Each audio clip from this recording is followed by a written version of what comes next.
celebrates Holi, the festivals of colors, as the harbinger of spring.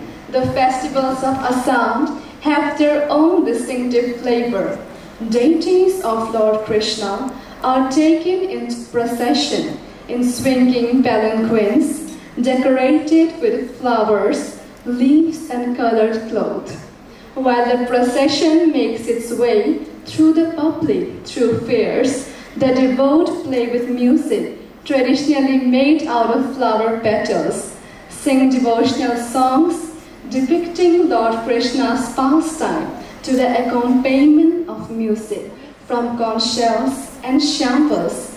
These songs are called as Holi Geet.